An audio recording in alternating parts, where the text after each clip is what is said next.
नमस्कार दोस्तों, मैं हूं रोहित पराडकर और मेरे साथ आज है ट्रायम्फ की नई टाइगर स्पोर्ट 660। रिसेंटली इंडिया में लॉन्च हुई थी। आज शोरूम में इसका अनवीलिंग है, पूना के शोरूम में, व्यू भंडारी शोरूम में, which is why you see all the greenery behind. They are calling it the tiger cub. काफ़ी बढ़िया से उन्होंने ये सब ग्राफिक्स बनाए हैं। यहाँ पे you have these pug marks leading to the tiger. The bike was in fact in a cage over there and it has now been put on display. तो मैंने आपको पहले ही इस गाड़ी के ऊपर एक फर्स्ट लुक वीडियो दिखाया था। उसमें हमने बताया था आपको कि this is based on the Trident. तो क्विकली मैं आपको दिखा दूँ compare to the Trident changes क्या क्या है। This is a sport tourer, this is not an adventure motorcycle, not an off roading motorcycle. That is why the name Tiger Sport. तो ये स्पोर्ट वर्ड बहुत इंपॉर्टेंट है। तो Trident जैसे ही आपको 17 इंच व्हील्स मिलते हैं आगे और पीछे, सेम टायर साइजेस भी हैं। तो उसमें कोई चेंज नहीं है, लेकिन ये जो डिज़ाइन है उसमें काफ़ी चेंज है। Trident is a naked motorcycle, तो 120-130 स्पीड के बाद you feel a lot of wind blast. तो टूरिंग के लिए इतनी आइडियल नहीं है। That is why this motorcycle. So touring के लिए आपको एक ये फ्रंट में शार्प नोज़ मिलता है, काफ़ी डेटोना या इवन यामा और एप्रिलिया की तरह थोड़ा डिज़ाइन थीम है। And then you will see this long big wind screen which again gives you better wind protection. Highway पे आपको अच्छा विंड प्रोटेक्शन मिलेगा इससे। अगर आप पीछे इसके हैंडल बार्स भी देखो तो आपको ये हैंडल बार राइजर्स मिलते हैं, जिसकी वजह से हैंडल बार थोड़ी टॉलिश पोजीशन पे चली जाती है। So you get a tall seating posture here. जो सीटिंग है compare to the Trident, this is tall. 835 millimetres की सीटिंग हाइट है इसकी फॉर द राइडर। और जो ग्राउंड क्लियरेंस है that has also gone up by 12 millimetres. 12 millimetre ज़्यादा ground clearance है, 11 मिलीमीटर ज़्यादा व्हील बेस भी आपको मिलता है फॉर बेटर हाईवे स्टेबिलिटी। तो ये सीट हाइट अगर आपको ज़्यादा लगती है, so there are other seat options. आप पीछे देख सकते हो ऑन दी एक्सेसरीज बोर्ड, आपको यहाँ पे ये 2 और सीट ऑप्शंस मिलते हैं। सो this is the slimmer seat. उसकी अगर हम साइड प्रोफाइल देखें तो काफ़ी स्लिम साइड प्रोफाइल है इसकी, स्पेशली दिस सेक्शन। तो इससे ये जो सीट हाइट है वो 800 मिलीमीटर पे आ जाएगी, 35 मिलीमीटर से कम हो जाएगी। सो 800 millimetre should be good for a lot of Riders. लेकिन उससे ग्राउंड क्लियरेंस पे कोई चेंज नहीं होगा। यूजुअली लोअरिंग लिंक्स जो होते हैं उससे ग्राउंड क्लियरेंस कम हो जाता है। So that will not happen with this motorcycle because it's not a lowering link, you are just using a low seat option. So 800 millimetres I think is very good.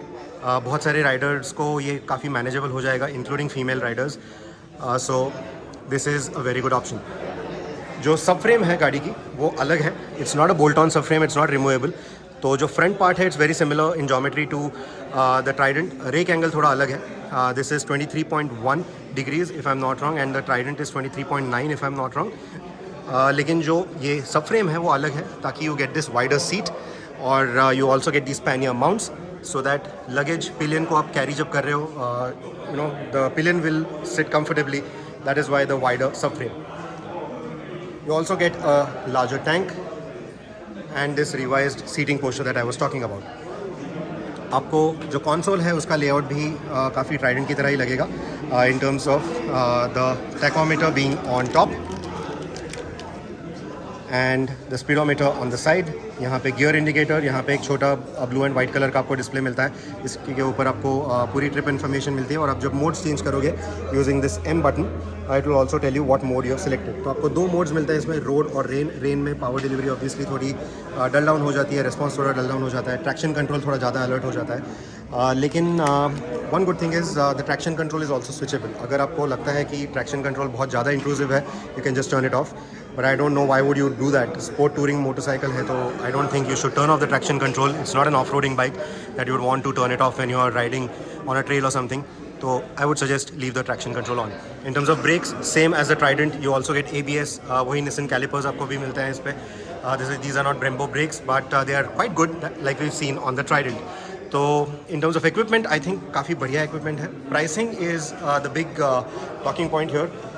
10.83 lakh on road Pune is the pricing, which makes it expensive compared to the Versys 650 from Kawasaki और जो Suzuki की V-Strom 650 है। इन दोनों से ये गाड़ी ज़्यादा pricey है, लेकिन of course it comes with a lot of equipment, riding modes, traction control, the 3-cylinder engine। तो इस सब के चलते I think this is a great package. Yes, it is slightly on the pricey side, but you know this is I think one of the best options in the market right now if you are only into sport touring. अगर आपको सिर्फ highway touring करना है, off roading is not something that you are looking at, I think this is an excellent package.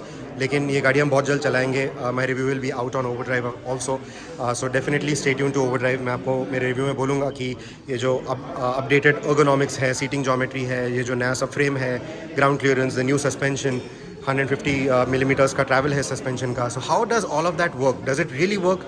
Does this tall windshield really help? ये सब answers मैं आपको दूंगा. तो हम ये बाइक बहुत ही जल्द चलाएंगे. So this review will be out on overdrive. अगर आपके कोई भी सवाल है इस बाइक के बारे में, प्लीज़ कमेंट सेक्शन में उसको डाल दीजिएगा and I will answer them myself either in the review और in the comment section itself. So please let's take the conversation to the comments now, and thank you so much for watching this quick video. Do subscribe to the channel if you haven't already, and do share this video with your biker buddies. Take care and ride safe.